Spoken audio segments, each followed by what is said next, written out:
Zeus Trojan. This virus doesn't want to scare you. No creepy pop-ups, no locked files, no chaos. It wants you calm, living your normal life, because its only target is your money. First discovered in 2007, Zeus became one of the most successful and dangerous banking Trojans in history. It usually sneaks into your system through a malicious link or a phishing email. Once inside, it disappears into the background like a ghost. Its main job? Logging your keystrokes. It patiently waits until you open your bank website. The moment you type your username and password, boom, your data is copied and instantly sent to hackers. The people behind Zeus built massive botnets, taking control of millions of computers worldwide. They use them to access bank accounts and transfer money across countries.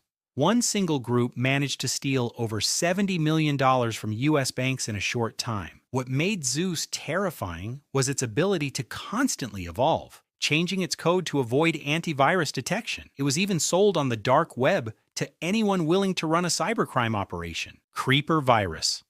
Let's go back to 1971, before the internet as we know it existed. There was a network called ARPANET, created by the U.S. Department of Defense. That's where the first computer virus was born.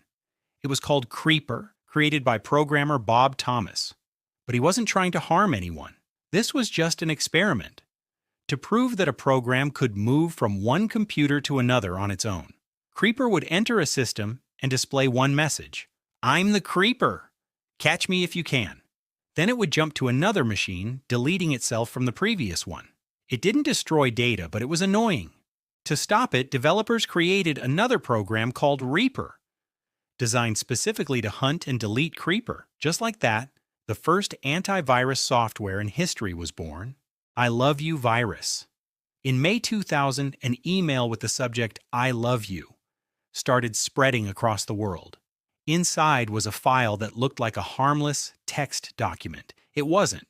It was a malicious Visual Basic script. Once opened, it immediately started copying itself across the system. It overwrote files, images, documents, everything, with copies of itself. Then it accessed your email contacts and sent itself to everyone you knew. What made it so powerful wasn't advanced hacking. It was human emotion. The email came from someone you trusted, so people opened it without hesitation. Within days, millions of computers were infected. Companies were forced to shut down their email systems completely. The damage was massive. BonziBuddy. At first glance, it looked friendly.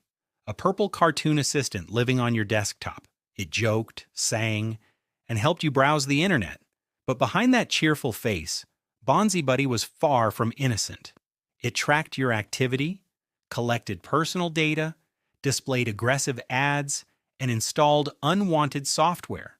It slowed down systems and was difficult to remove completely. Eventually, it was classified as malware and disappeared. Petya ransomware. In 2017, Petya changed the game. Instead of encrypting individual files, it targeted the master boot record, the core of your system. Once infected, your computer would restart and show a fake disk check screen. Then a skull would appear, followed by a ransom message demanding payment in Bitcoin. At that point, your entire system was locked. Recovery without backups was nearly impossible. Petya spread through infected emails and network vulnerabilities, shutting down entire organizations. MEMZ virus. This one wasn't built to steal money. It was built to cause chaos. MEMZ usually spreads when users download it themselves out of curiosity. Before running, it even warns you about the damage. Many still click OK. Once activated, everything goes insane. Windows move on their own, colors invert, random sounds play, and the system becomes uncontrollable. Eventually, it overwrites the master boot record. After reboot, your computer is completely unusable.